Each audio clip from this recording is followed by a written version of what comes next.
Is Xbox in trouble? Sony just scored a major win. Here's how Xbox responds. Just how important is Call of Duty? What's up, guys, and welcome back to another edition of Xbox Ready. As per usual, I have gathered a number of stories from the video game industry to share with you to make sure that you are Xbox ready. And I'm very glad to have Jimmy Champagne back on the show. So guys, what I would like going into the holiday season, I know I'm kind of jumping the gun because Halloween hasn't even happened yet, but the biggest gift of all, the best gift of all, would be to get Xbox Ready to 100,000 subscribers. If you like Xbox Ready and you haven't subscribed, I would very much appreciate it if you hit that subscribe button, set your notifications to all. So Jimmy, have you heard this little rumor going around that Microsoft is in talks to acquire Activision Blizzard? If Microsoft wants me on their side, they have to promise that the first thing they're going to do when they get Activision is release the Wolfenstein Activision game on Steam, because they took it off Steam and it's really good. Yeah, I feel like that's an easy compromise. I mean, hopefully someone at Microsoft. It's a pretty easy deal. I mean, like, it works on PC. You can download it from the Internet Archive for free. So you know how the Activision Blizzard deal has been approved in Brazil? Yeah, that's what I was going to ask, because they were the one causing most of the problems, right? Like, that was the one we kept talking about. Because they released all the documents. Like, they're just like, hey, everyone, check this out. Check out this crazy thing that Sony said.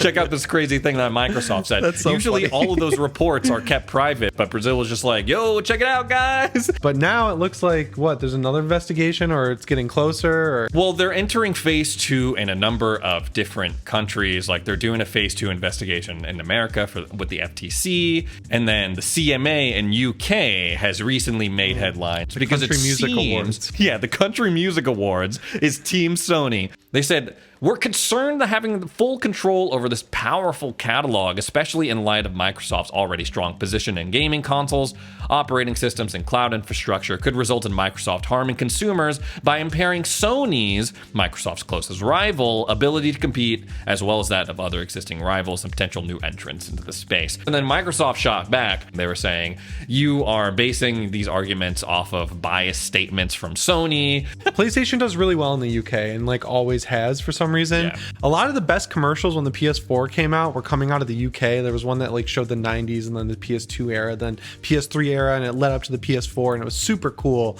So that makes sense to me that the UK is like kind of giving Microsoft some trouble here. Yeah. And going along that point, there's like a lot of like hard truths that both companies have to acknowledge in this process. One of them, you say Sony's really popular in the UK. Microsoft, they basically had to acknowledge Sony's dominance in the gaming space, at least for the console gaming space. They came back, they're like, listen, we're third in gaming consoles. We are very far behind like in the PC market in terms of gaming. We are like not like so big in the cloud, and we have like no mobile gaming presence. So they basically had to like make it sound like they're like, actually, we know that we're a $1 trillion company, but our gaming division, it's like not as dominant as it could be. I see that argument. I definitely do. Like, it makes sense. It would be a lot easier to make that argument if they didn't have like Microsoft behind them, right? Yeah, like, exactly. They're basically saying like, oh, we haven't been able to buy our way into the games industry, and it's I don't really care. Make better games. Whoa, people will buy your Xbox consoles and play your Xbox games if you have better games.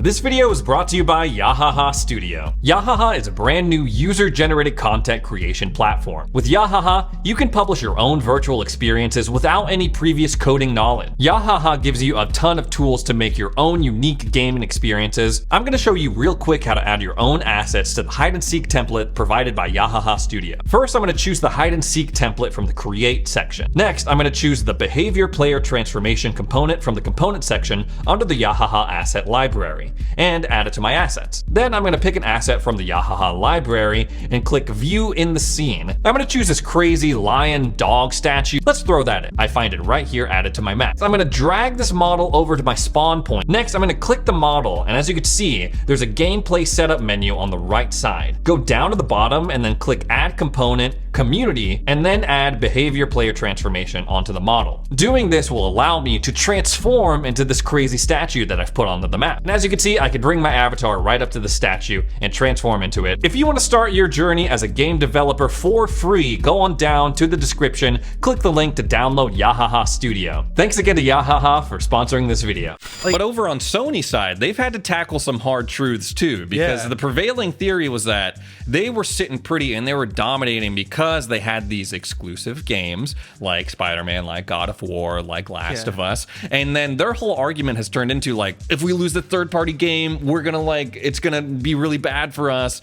And they're also arguing that they're saying, oh, Microsoft, they made all these games exclusive after they acquired these studios like inXile, Obsidian, Bethesda. And it's they're kind of making the argument exclusives don't matter, but they also do. Exclusives are important for selling consoles, right? You make an exclusive to get people to want to buy your console, but you're not making that much money on the console. And you need games that people spend a lot of money on because that's where all the revenue comes from. And I'm sure Sony is looking at it like, oh man, a lot of our revenue comes from people buying Call of Duty on PlayStation and spending money in Warzone on PlayStation. So if Microsoft takes that ability away from us, we are going to see a material change in our revenue year over year. So yeah, they kind of have to be exclusives aren't that important in this scenario because they really aren't. Exclusives are important for selling consoles. And I'm sure they're looking back on the 360 days and that's what's making them nervous, because Microsoft had the exact same deal Sony has right now with Call of Duty on the 360 by launching it first,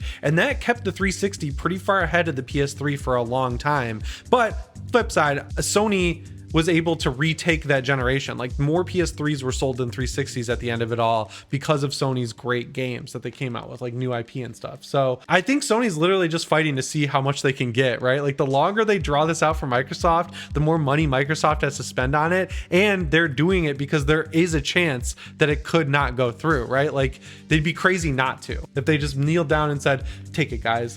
Yeah, their shareholders would be pissed if they let it go. I don't blame them for kicking up dust because we haven't heard a peep about the Activision Blizzard deal from Nintendo. Well, Nintendo's making most of their money off of their own games as usual. They don't have a lot of Activision games on their consoles. So they're probably sitting there oh, what, we're going to lose Call of Duty? What was the last Call of Duty that came to Switch? None of them. You can kind of flip it and make an argument on the other side, which is no one is innocent in this situation. It's just business. They also fired back and they said, we offered to put Game Pass on PlayStation and PlayStation said no. I don't know how serious that claim is, how deep talks were, how serious Microsoft was. I don't know if it's kind of grandstanding on their part where it's well, we tried.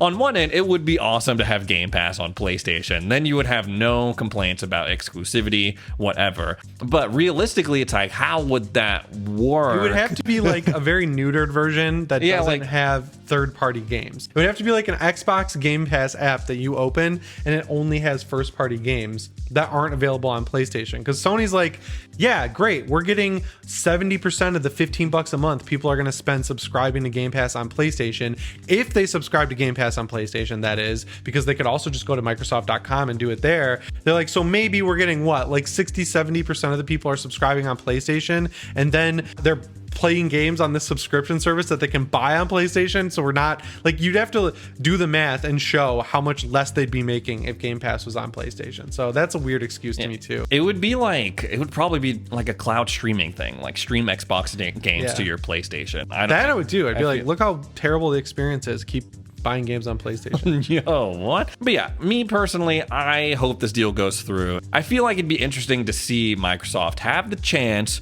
to turn things around at Activision Blizzard. Next up, let's talk about Apple Music. Have you read about this? Have you heard about this? Yeah, I'm stoked because I play a lot of games on PC and I use Apple Music, and I mention all the time I play Destiny, and it's a game where you're doing the same thing over and over again, right? Trying to get the best drops. So one of my favorite things to do is listen to music while I'm playing it, and they don't have an Apple Music app on Windows. You still use iTunes, and it's so bad that the way that I've worked around this is there's this free app called Cited, which takes the web interface of Apple Music and turns it into the Apple Music actual interface, but you can't download your playlists. It's like internet streaming. So yeah, they're bringing it to Windows 11 next year, but it's already on Xbox. Available on Xbox, which is nice because up until this point, only Spotify was available. And I use Spotify. My wife uses Apple Music. I don't really have any experience with Apple Music. Can you tell us a little bit more about like the music quality is better? So is it really? Yeah. Like if you have AirPods Max, well, even if you don't have AirPods Max, you can get higher quality music on Apple Music.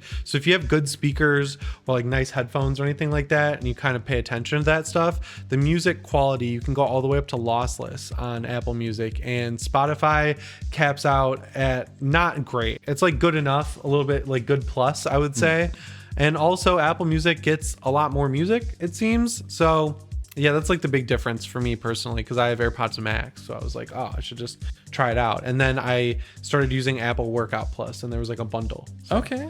That's why I got on Apple Music. I don't have like an affinity for one or the other. I think it's good that they brought it to Xbox. Obviously, it took so long because Xbox is Microsoft. Microsoft makes Windows, which is Apple's competitor. Yeah. And Sony doesn't have that problem. What does this mean for Microsoft, Xbox, Apple relations? Like, is anything more going to come from this? What do you think? I don't know. I saw that Microsoft Office is coming to Oculus, so maybe they'll release it for the Xbox Series X. I don't know. I like the way it works on PlayStation because you can put music over any game you're playing, and you can also mess with the mix of like your chat, the game, and the music, which is awesome. Sony took forever to get 1440p. Microsoft's taking forever that to get QHD.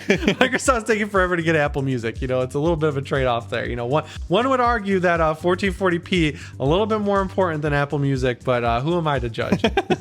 Next up, let's talk about Phil Spencer's shelf. I know we already discussed this last week. It was in the news cycle. Turns out it was the old prototype for Project Keystone, the streaming device, streaming only Xbox console. Who better to talk about this cloud streaming initiative, Project Keystone, with the dude that hates cloud gaming, who hates game streaming, Jimmy Champagne. I was going to cover for myself, but I do hate cloud streaming. I just like really they should make an Xbox ad where they get me to like play cloud streaming and try to convince me to like it, because it's never gonna happen. Like they lock you in a room and then you emerge. You're like, okay, I really like the cloud now, guys. So I looked at the Keystone thing, and it's like exactly what you think it'd be. It looks like the Steam Link, which I really like the Steam Link. It was a really cool device. It was overpriced when it came out, but it worked well because you were streaming from your own Wi-Fi network, which basically eliminated latency. Like you would plug this thing into an Ethernet port and connect it to your TV, and then if your computer was connected through Ethernet, you would get like a near perfect like one-to-one representation of the game. So like that's about as far as I would take streaming, because once you introduce like mobile internet, like being away from your console, it's just like you're never going to eliminate latency to the point where it's going to be acceptable for me. And also the resolution is not great. It's so strange because Stadia was really stable. Rest in peace. I mean, it's still alive, but it's shutting down. But I remember playing Destiny 2 on that and thinking like, this is pretty smooth, not perfect, but pretty freaking Destiny stable. 2, there's a lot to do in that game that's PvE and not reliant on like pinpoint aiming, because it also has really strong aim assist. I played it on Stadia 2, and it also like I thought it worked fine, but like I had the same problem with Xbox that I have with Sony. It's like, why don't you focus on the console that you released less than 2 years ago? Right? Like Sony's like, oh yeah, we're porting everything to PC. We're making a bunch of mobile games, and like we just bought all these mobile studios. We're still focusing on the PS4. It's like, you guys just released the PS5. Start talking about the PS5 and making games for the PS5. Like I don't get why it's so crazy. And I feel like Microsoft's doing the same thing with the Series X, where they're like, yep, ship the most powerful console in the world, and we don't want to fix the best feature, which is quick resume, so we're just giving you the ability to turn it off. And also look at our cloud stuff. I'm hopeful for next year. Next year's gonna be big. We're gonna talk about this in my video, but like, yeah, next year's gonna be big, and it's kind of been for both platforms this weird situation where it's like, oh, just wait until next year. We're gonna have on the Xbox side, we're gonna have Redfall, Hellblade 2, we're gonna have Starfield, we're gonna have all these games. I'm so excited for Redfall. And then on the PlayStation side, it's been like, just wait until next year. We're gonna have PSVR 2, we're gonna have the DualSense Edge, we're gonna have all this stuff. So yeah, we're kind of in this weird in-between period. People have had trouble getting their hands on their consoles. So yeah, I can understand the viewpoint of being frustrated that Microsoft is and Xbox is talking about cloud gaming rather rather than the consoles. It's a smart way to make money if they really are going to have games coming out at the steady clip they want, which is what, like every 2 months they want to have a huge game, like a big AAA game on Game Pass. Yeah. I think if they get to that point, that's when they're going to start making money on Game Pass because people have a reason to sub to it and they're not shelling out huge chunks of money to third parties to make games like day one releases on Game Pass, which that's obviously their ideal future. Now, circling back to Project Keystone, what do you think it's going to look like if it's not this thing on Phil Spencer's shelf? I think it probably will look like that thing on Phil Spencer's shelf, but they're not working on it right now. I think they're just like, the tech isn't there. I feel like they're probably worried about selling a device that only streams games like that, right? Because they don't, like, then it can only do one thing, so it needs to do that one thing like really, really well. So I'm sure they're just like sitting on it until their streaming technology is like more foolproof and can work on slower internet speeds and doesn't have like choppiness or like blockiness, you know? Speaking of cloud gaming, yet again, Jimmy's favorite freaking topic. It's coming to the metaverse, baby. They're gonna add it on the the Quest 2. You know that little... Just call it the Oculus. Yeah. We're not the Meta Quest. Shut up. It's the Oculus Quest, Mark Zuckerberg. You know that little virtual room that has a TV? Yeah, I love it. Yeah. So you'll be able to play Xbox Cloud Gaming on that virtual TV. Kind of like what we were talking about on your channel, PS Ready, PSVR 2. They have the kind of like... the theater virtual theater mode that you could play games on as well. So yeah, you'll be able to access the cloud with your Quest or your freaking the new Quest that's like what, $1,500 or something like that.